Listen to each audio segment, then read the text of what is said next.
नमस्कार, मैं हूं सुभाष रतूड़ी और डायनामाइट न्यूज़ में आपका स्वागत है।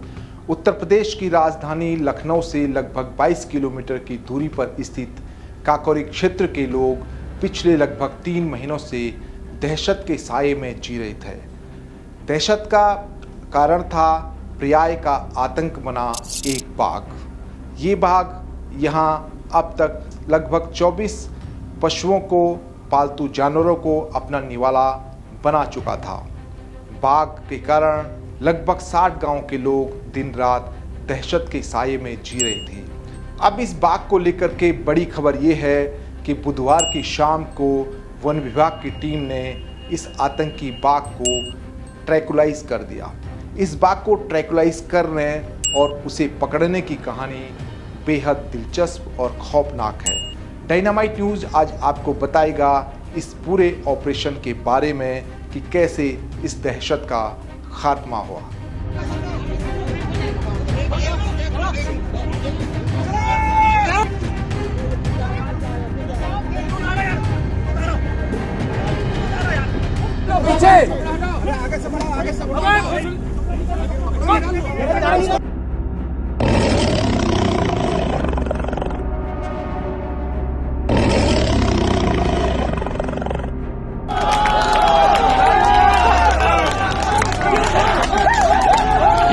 बाद शेर पकड़ा गया है।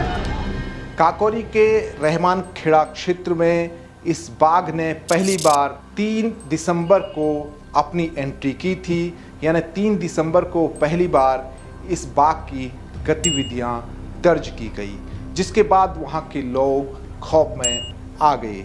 वन विभाग ने भी इस मामले की गंभीरता समझी और देश की सीनियर भारतीय वन सेवा की अधिकारी IFOS डॉक्टर रेणु सिंह ने तुरंत एक टीम का गठन कर बाघ को रेस्क्यू कराने के लिए एक ऑपरेशन शुरू किया। डॉक्टर रेणु सिंह ने इस ऑपरेशन को नाम दिया Rahman Khera tiger rescue operation 2024-25। इस ऑपरेशन में कई टीमों को लगाया गया। वन विभाग के लोग उसमें शामिल थे, अधिकारी उसमें शामिल थे, डॉक्टरों की टीम शामिल थी और इसके साथ ही कई विशेषज्ञ लोग इसमें शामिल किए गए। डॉक्टर रेणु सिंह के नेतृत्व में ये अभियान दिन रात चला। वन विभाग के कई अधिकारी और कई लोग मौके पर डटे रहे। उन्होंने ऊंचे ऊंचे मचान बनाए और रहमान खेड़ा में दिन रात डेरा डाले रखा।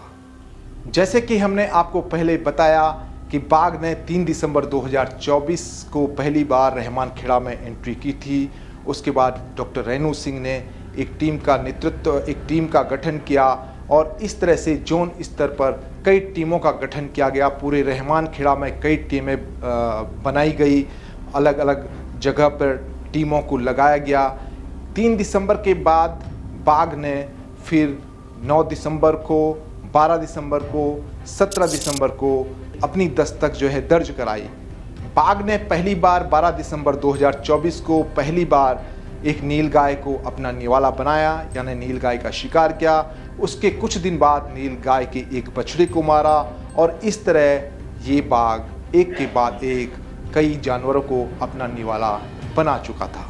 वन विभाग की टीम ने कैमरा ट्रैप, ड्रोन कैमरों और स्थानीय लोगों की सूचना के आधार पर इस बाघ को इससे पहले भी कई बार सुरक्षित पकड़ने की कोशिश की। इसके लिए आर्टिफिशियल इंटेलिजेंस का भी इस्तेमाल किया गया। कंप्यूटराइज्ड गतिविधियों से टेक्नोलॉजी के जरिए बाघ की गतिविधियों पर नज़र रखी गई। अलग अलग जगहों पर बाघ की तस्वीरें लेने के लिए, उसकी गतिविधियों जानने के लिए अलग अलग तकनीक का इस्तेमाल किया गया और ये तकनीक इतनी सटीक थी कि हर कुछ मिनटों के बाद ही बाघ की गतिविधियों का वन विभाग की टीम को पता चल जाता था, उन तक मेल पहुंच जाती थी, सूचना पहुंच जाता था।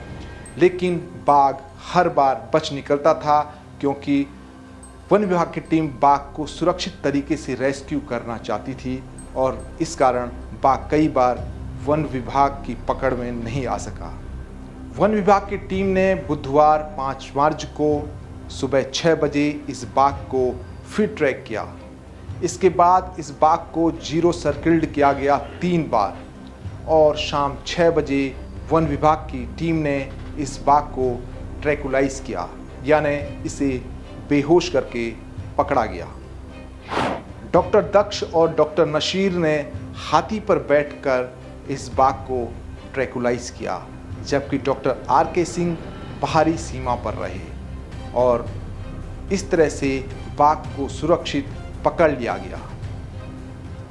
इस बाघ के कब्जे में आने के साथ ही डॉक्टर रेणु सिंह के ने जो ऑपरेशन शुरू किया था, Rahman Khera tiger rescue operation 2024-25, उसका भी वो भी सफलतापूर्वक तरीके से संपन्न हो गया।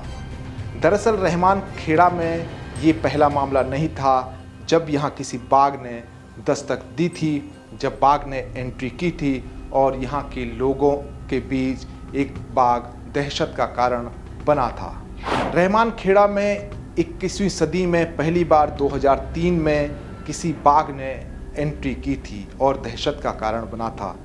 यहाँ तक कुछ दिन बाघ रहने के बाद खुद ही चला गया। इसके बाद 2012 में भी बाघ यहाँ आया और दहशत का कारण बना। तब वन विभाग की टीम ने बाघ को ट्रैंकुलाइज किया था, यानी उसे बेहोश करके पकड़ा था। इसके बाद 2020 में भी बाघ यहाँ आया और 119 दिनों तक रहा और उसके बाद खुद ही यहाँ से चला गया। Rahman Khera tiger rescue operation 2024-2025 के सफलतापूर्वक संपन्न होने पर डायनामाइट न्यूज़ टीम भी डॉक्टर रेणु सिंह और उनकी पूरी टीम को बधाई और शुभकामनाएं देती है। इसके साथ ही रहमान खेड़ा और काकोरी क्षेत्र के लोगों की दहशत का भी खत्म हो गया है और वो लोग अब राहत की सांसें ले रहे हैं। डायनामाइट न्यूज़ के इस वीडियो को शेयर करें, लाइक करें और सब्सक्राइब करें हमारा यूट्यूब चैनल, और सबसे तेज़ खबरें पाने के लिए डाउनलोड कीजिए हमारा mobile app dynamite news mobile app.